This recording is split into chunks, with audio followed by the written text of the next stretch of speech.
Hi, in this short video I just want to provide a few guidelines for helping you to develop your second assignment, which relates to the creative strategy and planning for your integrated marketing communications plan. So really we'll be looking over chapters 8 and 9. First thing I want to talk about is, here's a good example of a well-structured campaign, a fairly straightforward and a fairly simple campaign. It's called the Dumb Ways to Die. You can see from the objectives some very clear objectives. First of all, to increase public awareness about rail safety by 15%. Second, to generate sharing or to increase PR activity around the same message about rail safety by 15%, and to invite a commitment to be safe of 45,000 pledges over the next 12 months, and to see a reduction in rail accidents by 10% over 12 months. So this campaign was pretty successful. All the objectives were far exceeded, and only had a budget of $300,000. Formulating a creative strategy, you need to know what to say, and particularly you need to take into account what's in it for me. In other words, whatever stakeholder, whatever target audience you're looking at, there has to be some benefit for them in terms of the campaign that you're launching.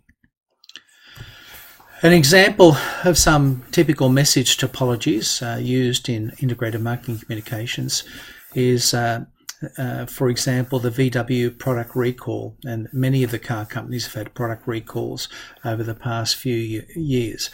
So you could take a product message approach. In other words, what does the product tell us? Such as the experience of driving or the love of the brand. So you could actually focus on building the brand message. You could focus on the service message, right? So in other words, what people who work for or represent the brand tell us. So it could be based on the service center advice. There could be some planned messages which you take, such as through advertising and media releases. Or there could be probably an unplanned messages approach. In other words, you might have a series of PR people just following the social media and just responding to consumer concerns about your particular product or service. One thing we know for sure about IMC campaigns, they do require message consistency. So if the brand says something, it does it, and others confirm it, and then I'll trust the brand. I mean, that's a typical kind of attitude. There are some examples here, whether it's Meadow Lee or Toyota, etc. You can watch some of the YouTube videos. So, I mean, in overall terms, messages need to be structured. So you need to have a beginning, a middle, and an end to the kind of message strategies which you're developing, and you present the strongest items first. Does a message need a conclusion? It depends. So you need to decide whether you should explicitly draw a firm conclusion or allow receivers to draw their own conclusions. So some of the research that we know is that better educated people may prefer to draw their own conclusions. If it's a low involvement, complex product, service messages may need to have the conclusion stated. So this gets back to some of the theories related to central versus peripheral processing. So if you think that someone or your target audience is going to look at the concepts in detail, then you might let the audience draw their own conclusions about the kind of messages. However, if they're not that interested, if there's a low level of involvement, then your target audience might take the peripheral approach. And this is particularly relevant with low involvement complex products. And so you may need to draw the conclusions for them. Message strategies. Messages can be one-sided. For example, they could only mention the positive aspects. And they could be two-sided, where you present both good and bad points. And this is particularly useful when there are opposing opinions. Or you could use refutational messages, which present both sides of an issue before refuting the opposing viewpoint. Should your message strategy, should your creative strategy be verbal or visual? It all depends. So you can see that there are a number of approaches. You could have low verbal imagery plus a visual message strategy, and that might help you increase product recall. You can have high verbal imagery plus visual. Maybe in this case, visual does not influence recall. So consumers, of course, may develop images or impressions based on the visual elements, such as an illustration in an ad or a TV scene. So you have to decide what would be the best approach. How much visual, how much verbal the messaging strategy will contain in your opinion. So developing a creative approach for an IMC program. So think about creativity, communication messages that can break through the competitive clutter, grab the consumer's attention and have an impact. This can be pretty tricky. So we know that some of the aspects are to be original, to be divergent, such as having a fresh, unique or untried ideas. Have utility. So in other words, make sure that what you're presenting has some kind of benefit to the target audience. And be effective. So it may be that you're appealing to some emotional trigger, whether it's a form of engagement or whether you can make it likable. Also, humour is a way of being creative. However, this is a harder element to actually come up with humour, which will be identified in a positive manner by all of the audience. There are some universal message standards which can be looked at. For example, does the advertising position the product simply with unmistakable clarity? So if your message is confusing, is unclear, not precise, it's going to be very difficult for the audience to pick up the intent to which you're looking for. Is your message associated to a benefit? Does it contain a power idea? Does it affect the level of brand personality? Is it unexpected? Is it single-minded? Does it reward the target audience? I mean, these are some of the things that you need to think about. Talk about the advertising creative process. We usually talk about it in terms of having a creative brief, and the creative brief sets out the problem, the objectives, the concept, the consumer insight, and the strategic way forward. So when we look at the creative brief, we're looking initially at the message strategy, what we want to say, what's the major selling argument. Then we identify the big idea. This is the creative hook, which will help us to hook the target audience with the concepts which we're trying to persuade that audience to understand. And then the execution is how we actually say it, and the appeals and the different kind of techniques. Here we're looking at the message strategy. And so we look at the consumer, the product, and the competition. So if we're interested in looking at, for example, the Australian Medical Association and the focus on obesity or putting on a sugar tax, the competition might be those stakeholders which are likely to be against the kind of message which we're proposing, which could be the soft drink manufacturers, etc. So the consumer represents the various target audiences. So what we need to decide, or you need to decide, what target audiences you're going to focus on. The product relates to the basic objective, right? So if you want to put a sugar tax on, essentially that becomes looking at a kind of product. It doesn't have to be a tangible product. Remember, in this case, we might be looking at overcoming the dysfunction to the banks caused by the Banking Royal Commission. We might be looking at the sugar tax, or we could be looking at the development of a new product or service in an organisation for which we're currently working for. There are a whole range of different kinds of message strategies out there. For example, in this slide, we can see they're a generic. So we're going to promote the brand or the category or the industry or the overall broad concept. They're positioning strategies. In other words, we might say, for example, that in this case, Virgin Blue is a fun, no-frills airline. So that's a positioning. There's a preemptive approach, which makes a claim that no other competitors have this particular aspect. There's the unique selling proposition, which makes a unique proposition based on a functional attribute of the product or the concept to which we're developing. We could focus on the brand image. We could focus on drama. We could focus on resonance. So, for example, an ad might strike a chord that resonates with the viewer. There could be a message strategy based on trying to appeal to emotion, such as through affect. Like, for example, I still call Australia home for Qantas. So you can see there are a whole range of different kinds of strategies which we could adopt.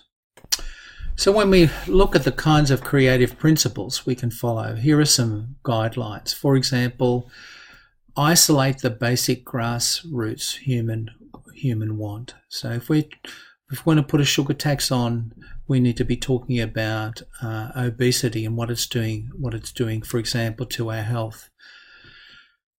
It's also possible that we can preach to the converted.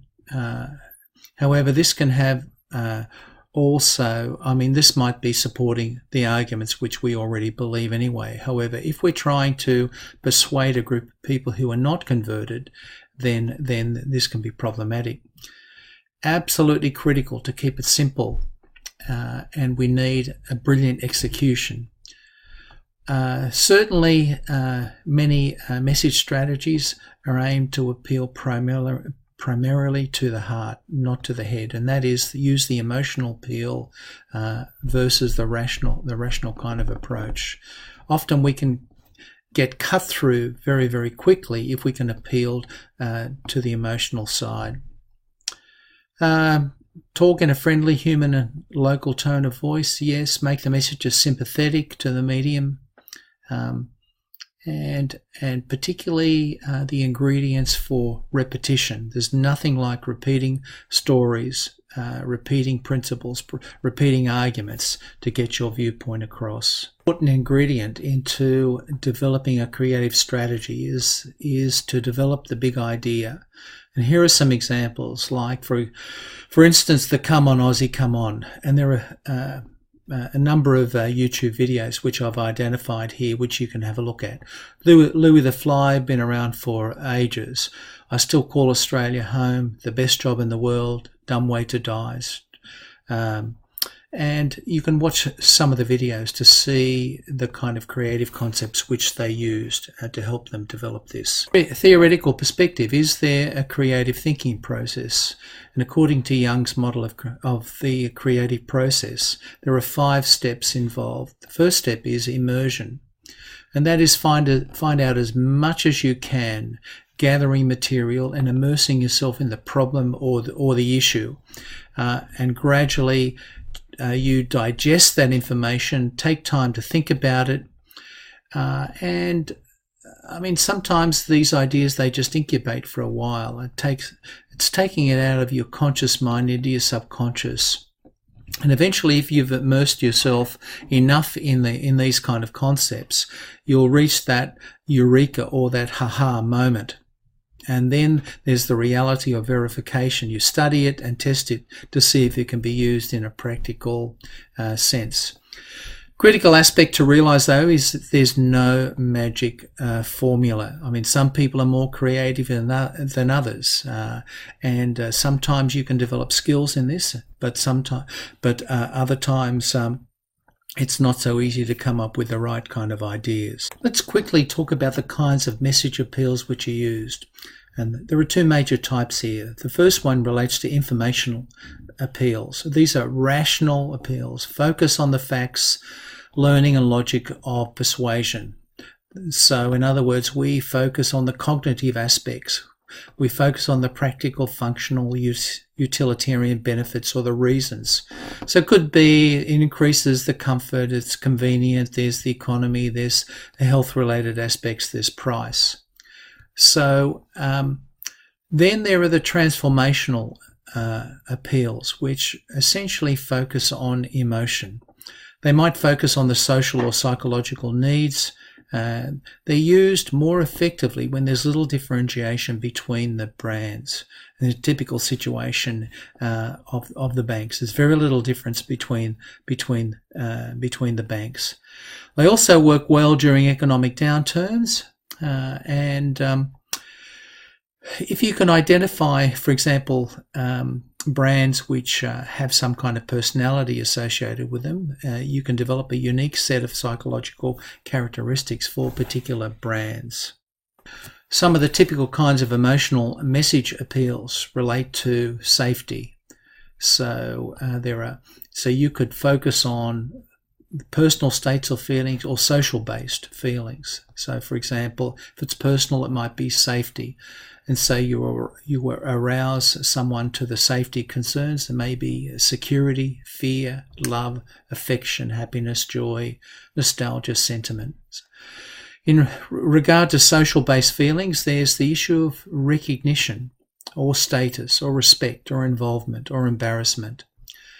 All of these kinds of emotional message appeals have been used over the years to influence a wide range of products and services, and also social causes and also social marketing appeals as well. In terms of creative strategy development, all advertising campaigns, think about what they are: a set of interrelated, coordinated marketing communications activities that centre on a single theme or idea. So they all have a campaign theme and they all have a slogan. And the slogans are quite important because you want to be able to synthesize an idea or summarize an idea and repeat it often so that people remember what was the focus of your idea. I mean, classic example in Australia in terms of politics is Stop the Boats. Just in terms of the functions of advertising and communication objectives, some of the typical objectives are to inform, persuade, remind, add value, or to assist other efforts. For example, to inform might be, here is a new kind of product. It's the information is designed to create brand awareness. Persuasion might be to build the product once. In this case, this kind of advertisement in relation to healthy choice, some very clear messages: so little fat, so much flavour. You can see there's quite a lot of research. The layout and design of the advertisement is absolutely classic and brilliant to persuade people to buy these healthy choice meals. Could be that you're there to remind people about particular aspects of a brand or a product or a concept. Maybe that you want to add value. So in other words, you can enhance the attributes and intentions by, this particular idea is to use, say, Wrigley Spearmint chewing gum to help remove the addiction to smoking. So some of the examples of typical executional techniques are the straight sell, the scientific technical sell, the demonstration, the comparison, or the testimonial. And all of these have been used thousands of millions of times over many, many years to present different kinds of communication programs. A couple of very successful campaigns designed to appeal. For example, there's the demonstration plus fear. You can watch the video. So there's also the testimonial, man versus nature's own, or the fear campaign, the iconic Grim Reaper. To print campaigns. Remember, there's some very, very standard guidelines. First of all, you have a headline, words that introduce the ad. There are the visual elements, there's the body copy, and there's the layout itself. Try not to clutter too much of the layout with small type. So just in summary, in relation to message strategy, planning, etc., some of the critical aspects we've covered are consistency of the message. It's a core aspect of any IMC program. So the message should tell us what we should say, but creative messages require a big idea. There needs to be something unique which we're trying to present to our target audiences. So you need to consider a campaign which considers both the message strategy, the advertising appeal, and its execution. Message strategies need to be broken down, can be broken down into two broad categories, such as informational and or transformational. Remember that informational message strategies focus on rational elements and transformational focus on the emotional aspects of a campaign. So different types of appeals can be used depending on the level of audience involvement, product type and competitive environmental factors. And there's no one size fits all. So I'd like to thank you for listening and hope this helps you in the development of your assignment too. See you next time.